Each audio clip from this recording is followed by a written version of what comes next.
Hey, so it's Saturday, April 4th, and we realized with the great Mo Bruno Roy episode that we didn't really get a chance to talk much about Tour de Flanders and what we said was going to happen. So gave a call to the little guy and Spencer here. And so little guy, what do you think is going to happen in the Tour de Flanders? Well, I think it's going to be a great race.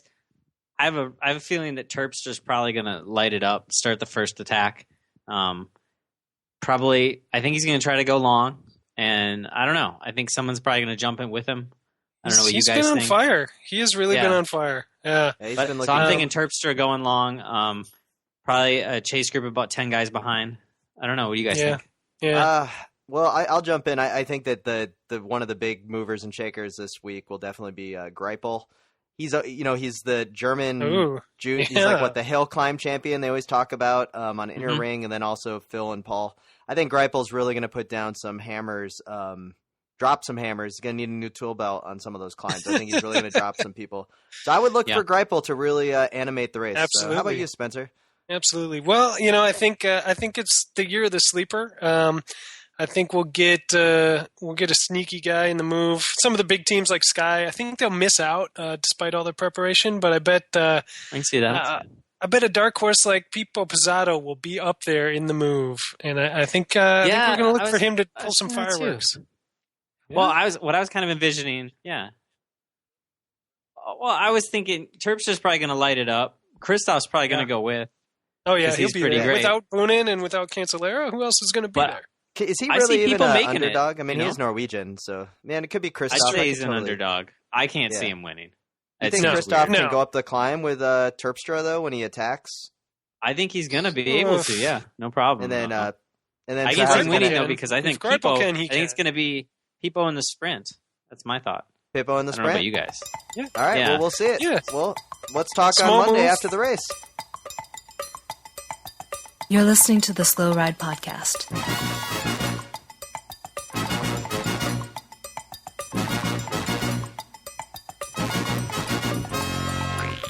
Bikes, advice, and rumors straight from the source. TheSlowRidePodcast.com and on Twitter at TheSlowRidePod.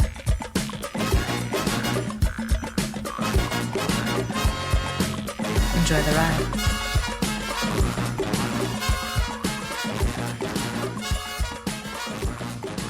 Hello and welcome to the Slow Ride Podcast. We're your number one news source, show about cycling, life, cycling rumors. I can't see the air quotes on the podcast when you say news source. Yeah. Well, anyway, eventful this weekend, but my name is Tim Hayes coming at you from Gainesville, Florida. I'm the little guy. I'm from Minneapolis, Minnesota. And I am your third co-host, Spencer, and I'm in Boston, Massachusetts. And, you can always reach us on iTunes and Stitcher, download us wherever, and then the slowridepodcast@gmail.com. But, gentlemen, let's get to it. Tour de Flanders was this past weekend. One of, the second monument on the calendar. Great stuff going on. Yeah. Let's give the women their due. We didn't. They were the first race to complete on the day. Yep. And we didn't get to see any live action because, once again, they don't cover it the way that race deserves. The men's race was Gruppo Compacto, and that is my most interesting thing to watch personally. I like to see the guys chatting, so that's why they didn't show the women's, because they were see who's taking off and on booties and arm warmers and stuff. There's important things happening in that men's race. And I like to watch the feeding because someday I hope to take a feed in a race, so I'm trying to learn how to do that properly. Yeah. And I mean, let's get to it though. Let's separate the brass tacks. The women's race, after you do see the highlights, I remember watching the Sporza after show where they did show the highlights of the women's race.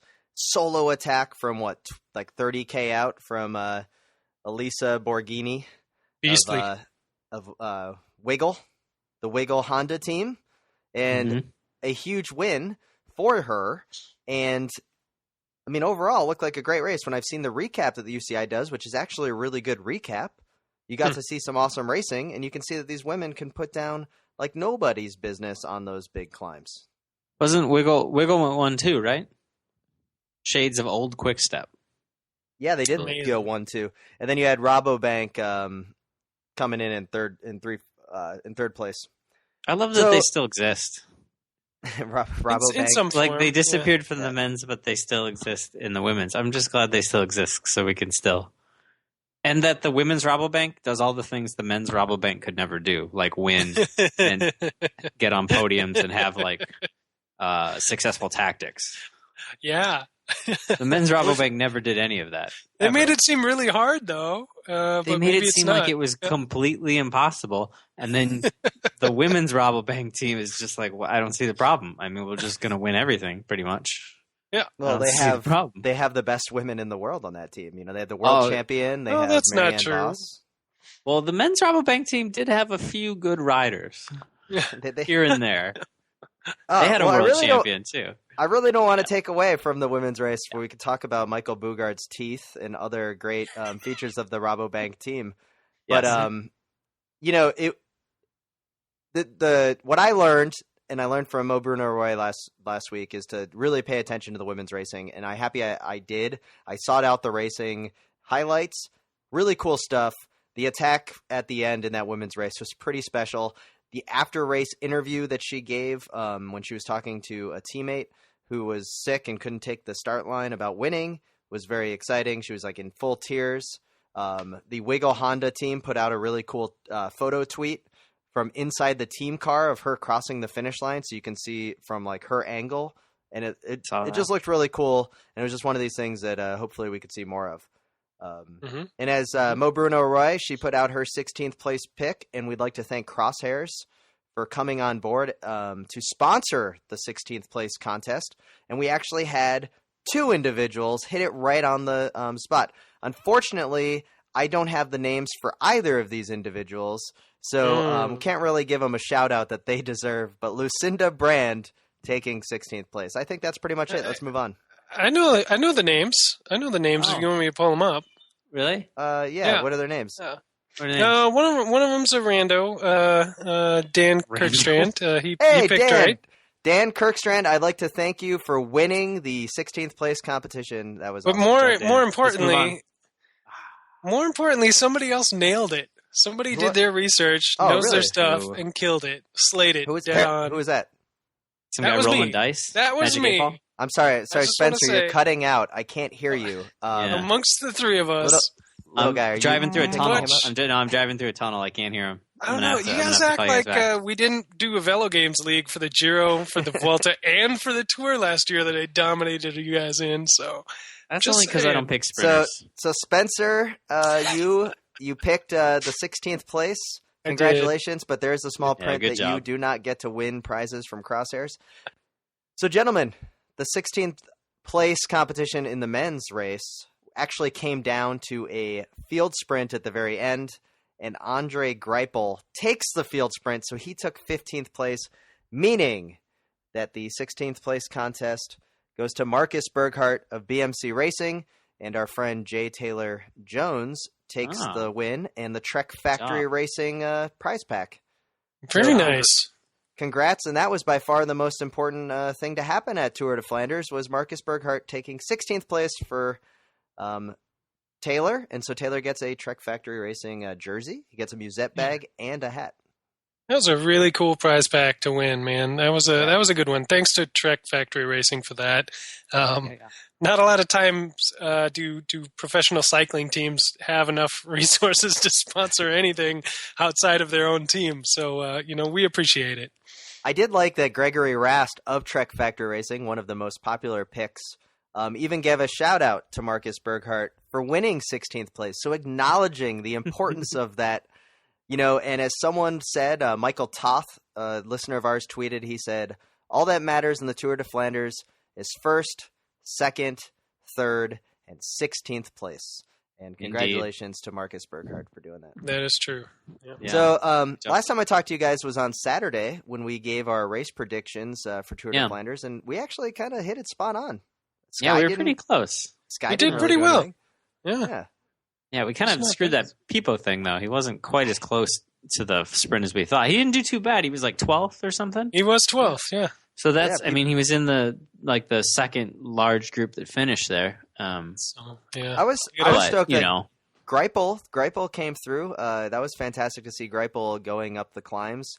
Now the question is, was Greipel attacking up the climbs trying to get away, or was he attacking up the climbs to master the slide that sprinters often do when they start sliding backwards when all of the fast guys come He around? was doing it to master the slide. Oh, he certainly was, yeah. But he timed it so well when he went off a few times there and got a gap and made it over the top of the climb and like perfectly timed it so that when the leaders put in their dig at the top, he had enough. He was right there and he could latch right on. He played a perfect teammate, and his he had 2 teammates in the top 5 or top 10. So one of them, first year pro, 5th place. Can't remember how to pronounce his name, but 5th place, first year pro. That is ridiculous. I know how to pronounce it. Do you know how to pronounce his name incorrectly? Please do it for me. It's Thijs Benoot. Oh, I bet that's wrong, but good job. It's closer than me because I didn't remember it all. And he finished 36 seconds down, which was not bad. But so I think we should do a little bit of a roundtable, but just a quick summary because everyone knows Alexander Kristoff, the Norwegian, takes the win with a nice kind of slow motion sprint, like never challenged by Nicky Terpstra there at the end. And I know, Spencer, we're going to talk about this finish. Let's talk about a few of the other bullet points that are definitely sticking out before we get into the finish. Let's jump into the we'll start at the beginning of the race where there's always a break in the race, an exciting breakaway moment early. This race was special because there were 2 breaks to talk about. 2 breaks. The first one, of course, was the beer sprint, the win your weight in beer. Did you guys see this? That was amazing. The weight? Was it the weight or the height? I had heard later that it was actually he won his height in beer. I thought it was height. I thought he won because he was tall. Everything I've seen was weight, and that he was going to win 74 kilos of beer. The team mechanics, that was awesome. So I like that kind of price. Yep. Yeah, that's good because otherwise they haven't won anything this spring for the Mountain Quebeca team. I love that he called the 1,200 shot. Sprinter. Called the shot on Twitter the night before and taped it on the stem. What kilometer mark the sprint was at. Are you serious? He really did this? I am serious. He called it the night before. He put it on his stem like everybody else was marking where all the Helgen climbs were, and he marked where that beer sprint was. What rider is this? We will tweet it out. It's Matt Bremier, from MTN Quebeca. Oh, hands down one of our favorite. He is now on the official Slow Ride Podcast sponsored team. So now we've got Dan Craven. Mm-hmm. We've got this guy you just mentioned, Michele Scarponi. We got Scarponi. We have Pipo, team leader. Pipo, yep. And now we've got a guy that tapes beer preems on his stem. Yep.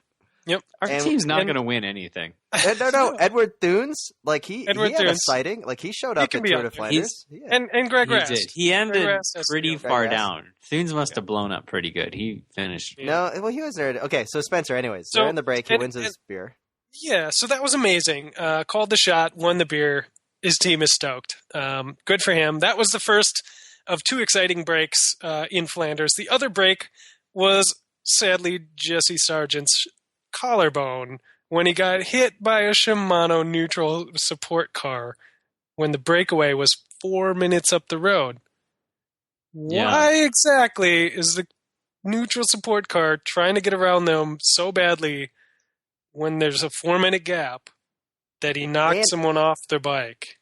Yeah, it was a bad day for the Shimano neutral support drivers. I definitely don't understand that, especially around the curb, around the turn there. But that being said, a lot of people have talked about it. There's a couple of decent memes, but you're looking at the Shimano car and you're like, okay, broken collarbone, Trek Factor Racing out.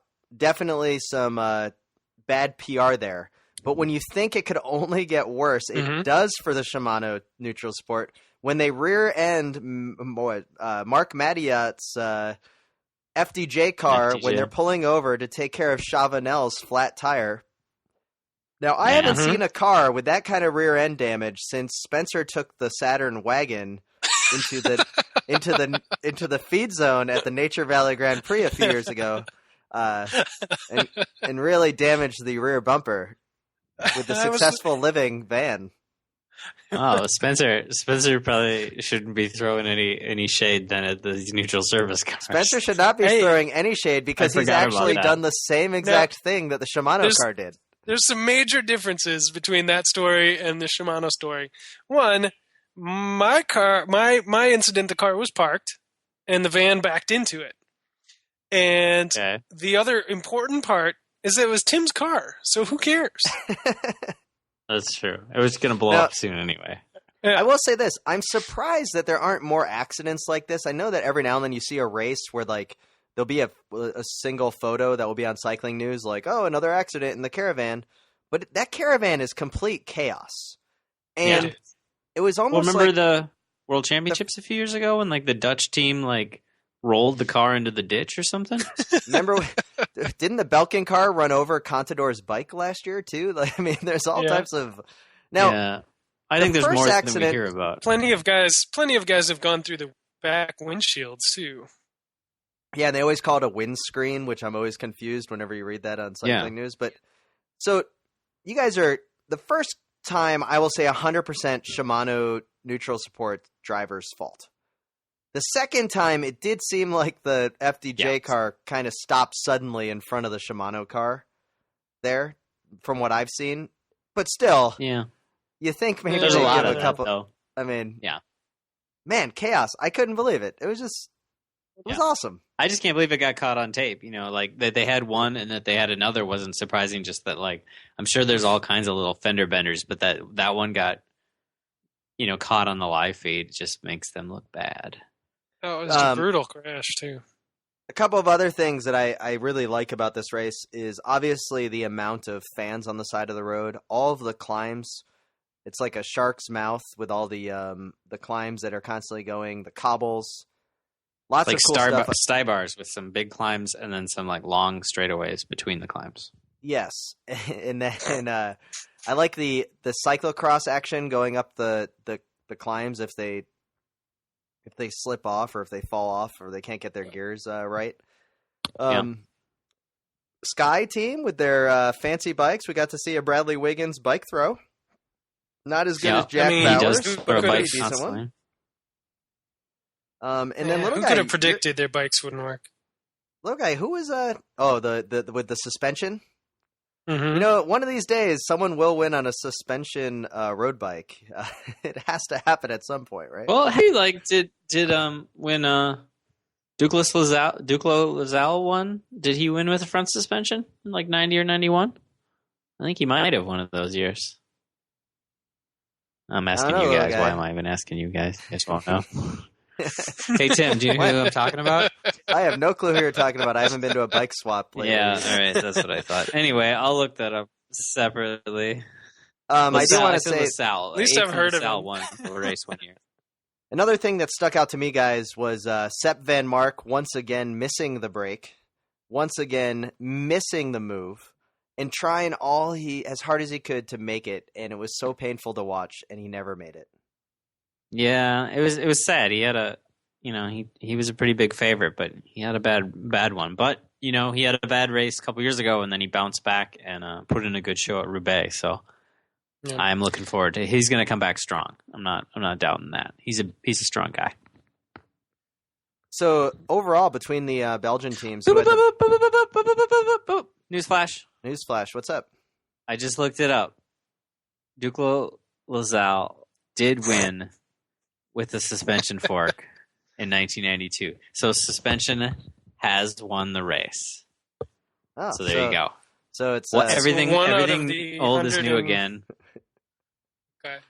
Also, little known fact that Duclos Lazal and Le Mans piloted custom Clark Kent titanium frames one year. And weren't the Clark Kents from Minnesota? Am I making that up? No, you're making that up. They're from Colorado. I'm making that part. They're from Colorado? I'm making that up too, but I think they're from Colorado. I think they're from Minnesota. Okay, go on with your podcast. I'll keep Googling. But speaking of your technology here, Little Guy, that you're so excited about, so you must be pumped about things like disc brakes in road bikes that are going to be there next year. How do you feel about that? Disc brakes are are so stupid. Are they allowed now? They are going to be. Is a UCI group? Oh God, who did you hear that from? From the UCI. When did they say that? Spencer a while ago. Spencer has Brian Cookson on speed dial. I got this guy on speed dial. Are you you're just making stuff up? You're like the UCI. No, and then I ask you when, and you say they're like it's cool little while ago. It's cool for the lower categories to do it, and it's going to be cool for the UCI races. 2017 maybe or something like that. Ugh, it's terrible. I'm gonna vomit in my mouth when I watch bike races. Well, good. Well, I can't wait till they bring through axles out, because we all know that how well wheel changes go, especially when like a rider pulls over to give his wheel to his team leader, and it takes him forever to get his wheel out, and it's one of the most painful things to watch in cycling. Like, do these guys not ride bikes all day? Have they never taken a wheel out? It's a quick release, and you shouldn't need to adjust it because you all ride the same wheels on the same frames, so the dropouts are the same size. Why does it take so long? Do they not know how to open their brakes? Like, what is their problem? Maybe that's why the Shimano car was trying to get up there so fast, just to prepare for the flat that was coming. I do not understand. Every time I watch a rider try to pull their wheel out and they're having trouble, it's like there's one lever, guys. Like, shouldn't that be part of the training? Like the first training camp of the year, it's like, hey, let's all take our wheels out. Hey, good job. You're now officially able to be a bike racer. Hey. That could be a pretty sweet thing, in the Bjarne Riis kind of training camp, trust exercises where they all switch like musical chairs of rear wheels and stuff. We did see how good that Mount Kilimanjaro hill climb went for Bjarne Riis this year. He got fired. And to touch on last week's special guest superstar Mo Bruno Roy talked about the bike throwing of Jack Bauer. Yep. Real quick, how do you think Mo Bruno Roy would have responded to the Bradley Wiggins semi-toss? It was more of just kind of like a drop. It's kind of a dickheady drop, though. He doesn't drop it like, ooh, it slipped out of my hand. He drops it like, you're almost here to take it out of my hand. I'm going to drop it because I'm a dickhead. So it's kind of like he dropped it like it was hot. Dropped it like he was hot?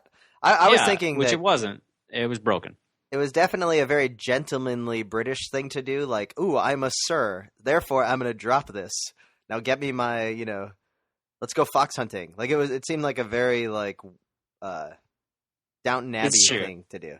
There's an entitled bit to the way he drops things. So, guys, with Paris-Roubaix coming up around the corner, we have to wonder if Christophe has the goods to take the win for the third monument of the year. That's debatable, but I think we got a good question. We got a good question from Brian Gerding this week. He asked, it's a good question that's topical here. He said, okay, hypothetically, a visitor from the future comes back in time and tells you that someone who's racing in the pro peloton right now goes on to win all 5 monuments. If you guess who it is, you'll get some kind of super boss future prize, which I can only assume is a hoverboard. What's your guess? So, wait, okay, let's first off, let's all put in a guess. Who's our guest from the future that's coming back? It's probably Brian Gerding. I'm assuming that he's saying this so that we're prepared for when he comes back. So to us soon. He's like sort of softening us up so we don't freak out. And what they have to win are the 5 monuments. So we're talking Milan-San Remo, Flanders, Roubaix, the Tour, and the Giro. Oh my God! Start again. Okay. Start again. Let's see how long it takes you to do. Let's go. Okay. Milan-San Remo, Tour de Flanders, Paris-Roubaix. Yeah, got it. Lombardy. Yeah, that's one. And the World Championships? No. Try again. Okay. Again. Milan-San Remo, Tour de Flanders. Yeah. Roubaix. Yep. Lombardy. Yeah. Liège-Bastogne-Liège. Yeah. Oh my God! He got it. 3rd time's the charm. He even got him out of order. Good job. All right. So of those 5, so now we got to pick someone that's going to win all 5. Okay. So since I'm see, this is a challenge because winning all 5. I mean, it's tough to even name all 5 monuments. It's. I mean, it's. Yeah. So we need a rider. Yeah. who's good all season and who's good all around, and good enough to actually win each of these races. Who do we think it could be potentially out of the current peloton? Is that the question? And it's career-wise. Yeah. It's not all in 1 year, right? Yeah, it's in career. And so this is a tough one because currently Christoph's got 2, but I don't think he can win Liège or Lombardy. Cxhairs got 3, but I don't think he can win Liège or Lombardy. And then who you got? You got Simon Gerrans. He's got Liège and Milan, but I don't think he can win Roubaix without breaking his collarbone. So that's out of the picture. I've got it. John Degenkolb. Yeah? You think so? Sure. That's a pretty good pick. He showed pretty well at Flanders, so he's going to be on some form for Roubaix, and he's got the sprint to take Lombardy. Mm-hmm. I kind of don't. If Tyler think Hamilton this guy can from win, the future is true.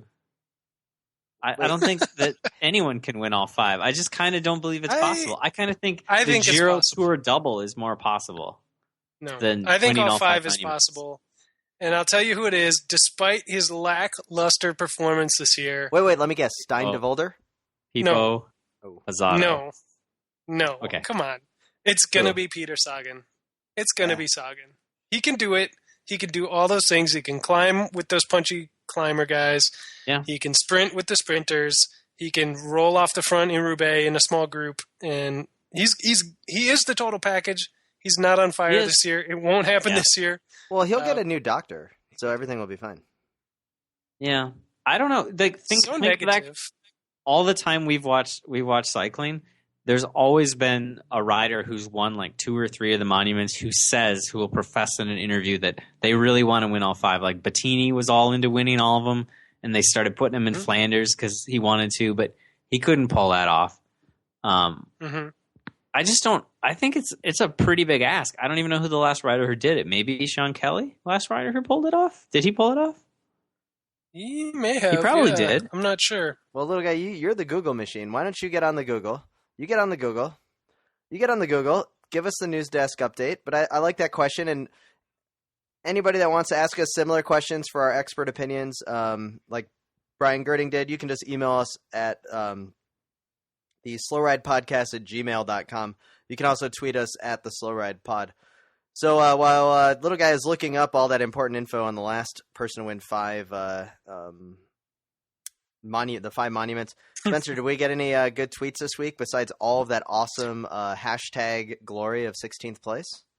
We had a ton of tweet action with the contest. We had some controversy with people not using the 16th place hashtag, which we can't stress enough. You got to do it. There's so many people signing up that we need you to do that because we've got an auto-populating spreadsheet here to take care of keeping track of everyone for us. So don't forget that. But we had some great tweets. A lot of people want us to talk about Greipel crushing it in Flanders, which I think we did even in our pre-Flanders preview there that we're going to toss in here at the beginning of the episode.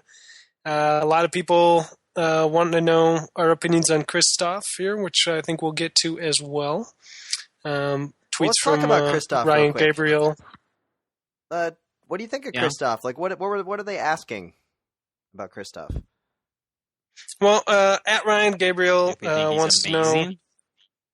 He pretty much just wants to hear us talk about Greipel slaving like a dog, being greater than Christoph winning. That's one.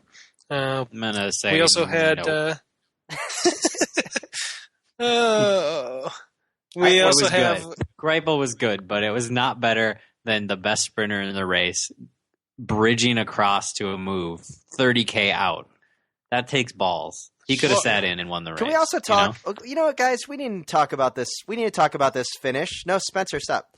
We need to talk. No. We need to talk about this finish because you said that Terpstra. You asked me to read tweets, and I read one tweet.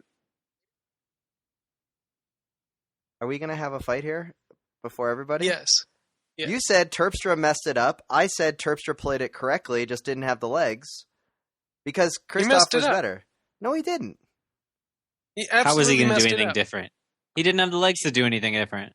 Okay, hang on. How was he going to sprint Christoph? 30K from the line, he knew he was going to lose that sprint.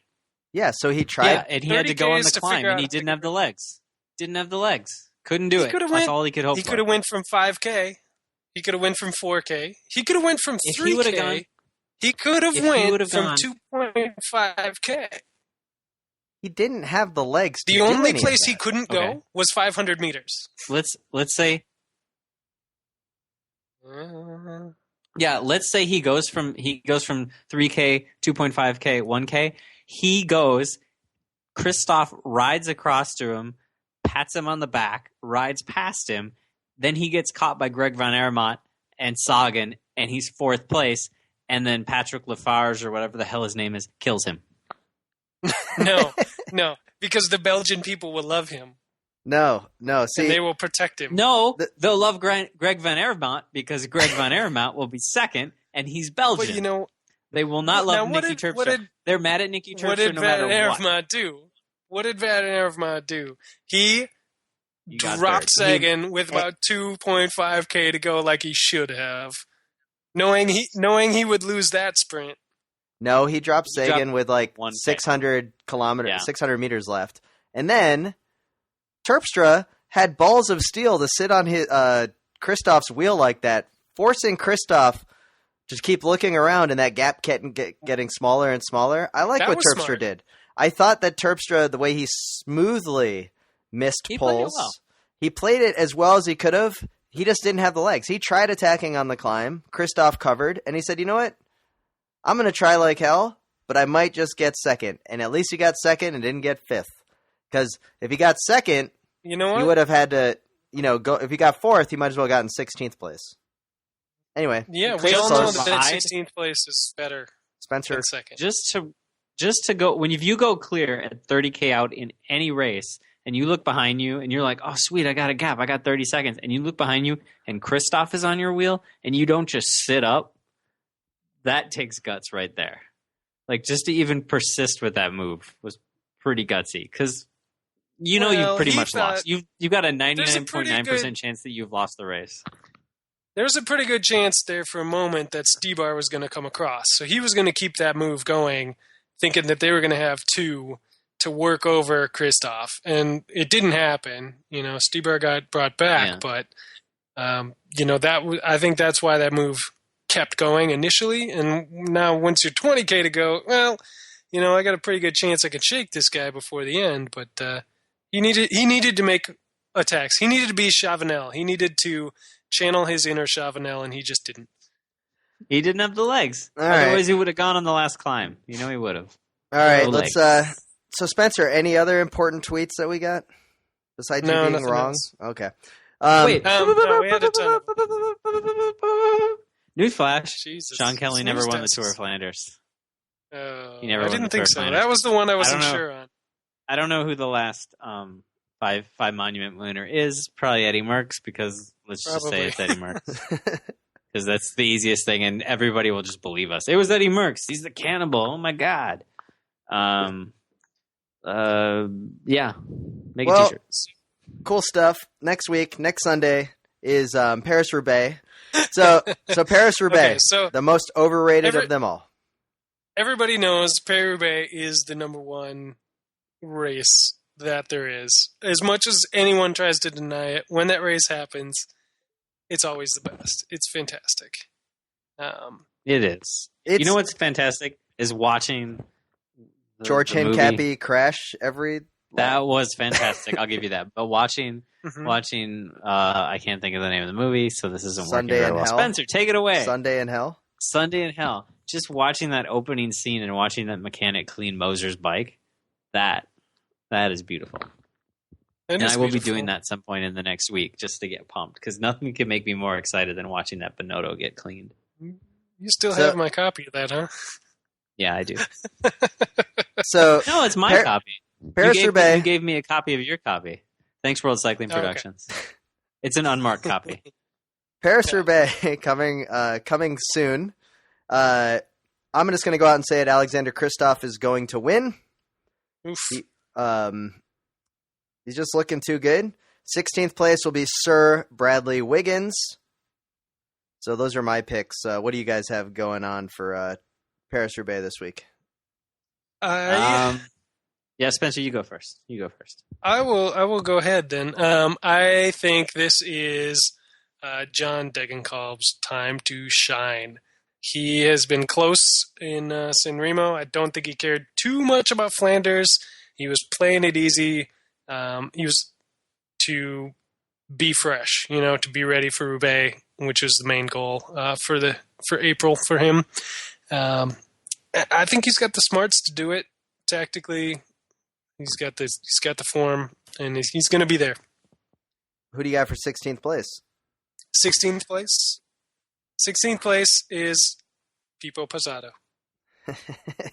Well, I guess I was trying to not take Sepp Van Mark as my guy earlier, but you know what? I'm gonna say he's for the win because I kind of don't want to say Christoph, even though I kind of feel like he's unbeatable at the moment, and Spencer's got a good pick there too. But yeah, Sepp's gonna win. He's gonna have to come back and do something big to salvage the season for him and for his kind of inferior team at this point. Got a little bit of the Rabobank in him still. For 16th place, though, I am going to say Stein de Volder for 16th place. Oh, not bad. He's going to have a couple falls, but he'll do it. That's a good pick. It is a good pick. I'm hoping to see him further up, but he is a solid. I would like to see him up further too, but I'm being realistic here. He's going to fall down. I think we do need to mention how is Bradley Wiggins going to do in this race. Spencer, how do you feel? And then Little Guy will follow Spencer. How do you think Bradley Wiggins will do? I actually think he might be able to put it together for this race. He's an amazing kind of bike racer. Going from expert on the track to expert in the time trial to expert climbing. I think he could do it. I think he's the kind of guy that can focus and be up there. But I think he's going to get beat in a sprint if he's in that group. If he comes into a group of 4 or 5 guys, Degenkolb or somebody like that's going to crush him. So I think he could be top 5, top 6, something like that. Or else he's going to be like in the 80s or not finish or something. But he's not a halfway kind of guy.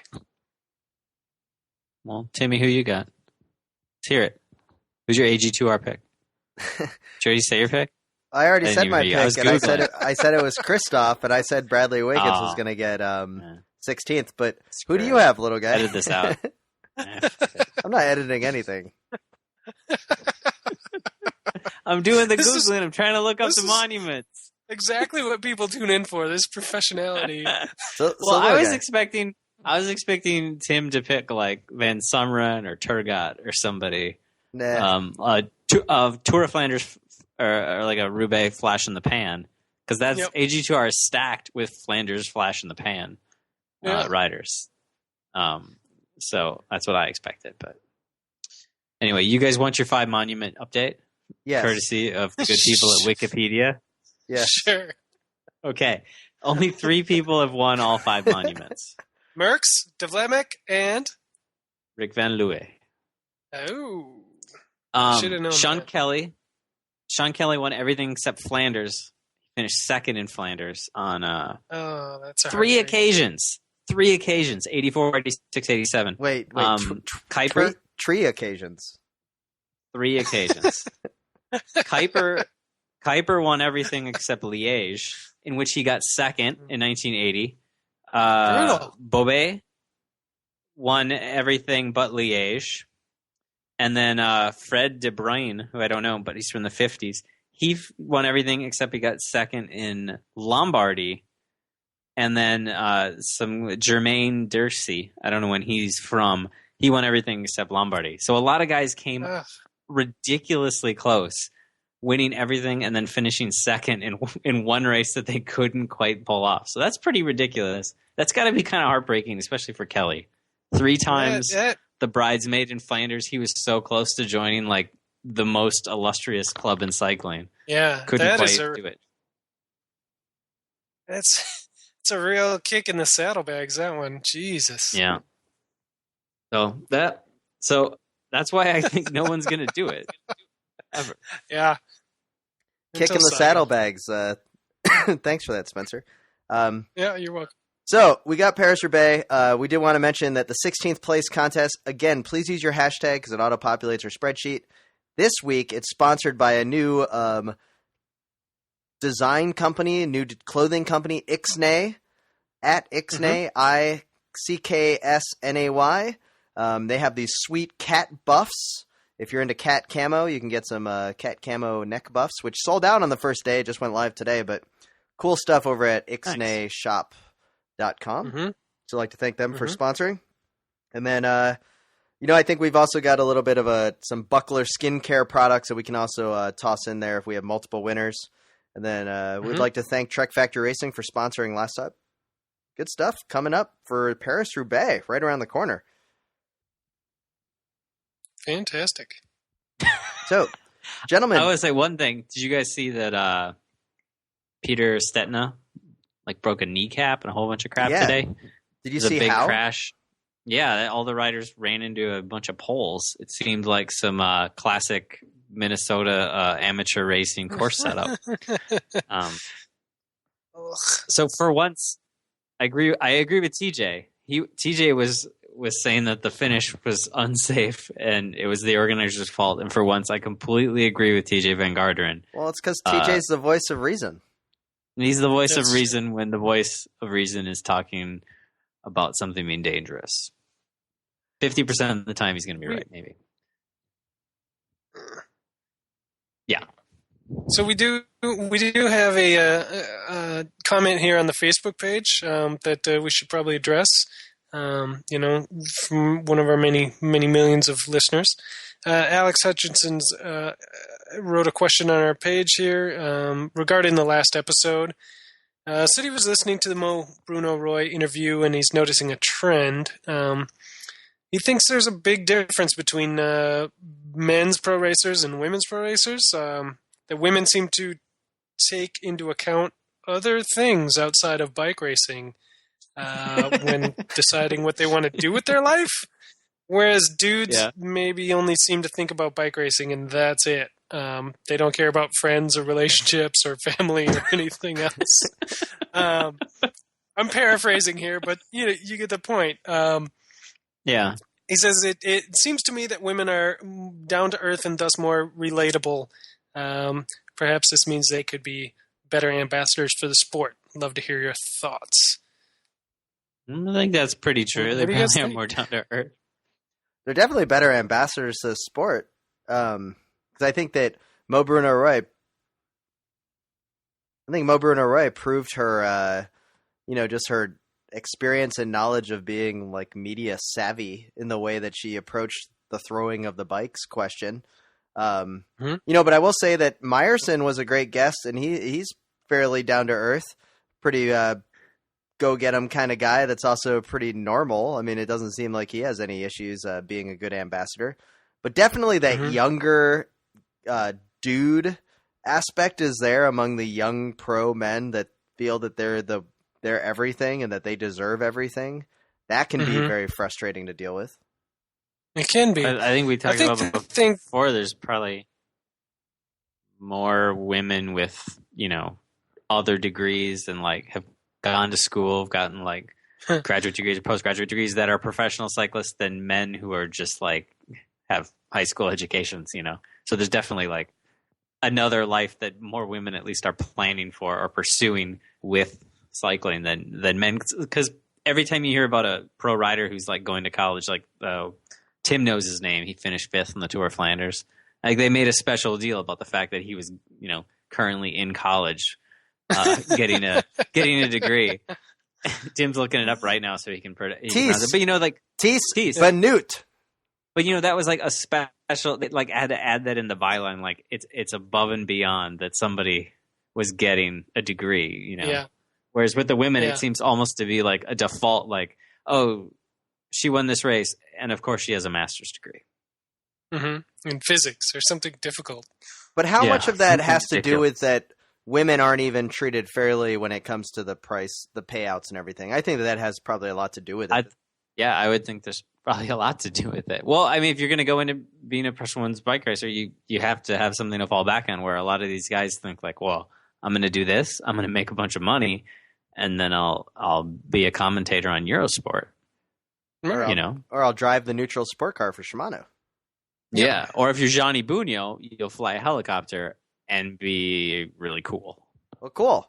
Well, dudes, we had an awesome episode here. I'd like to thank everybody for listening. You can subscribe on iTunes and Stitcher. Leave us a review. You can also go visit our, follow at Trek Factory Racing for great feed. They had Fabian Cancellara doing the live feed for Tour of Flanders. That was pretty awesome there. And then also like to thank Icksnay and Buckler Skincare for helping take care of. But with that, we would like to thank you for listening, and we hope that you would join us in the near future. Bye-bye. The Slow Ride Podcast. Bikes, advice, and rumors straight from the source. TheSlowRidePodcast.com and on Twitter at TheSlowRidePod.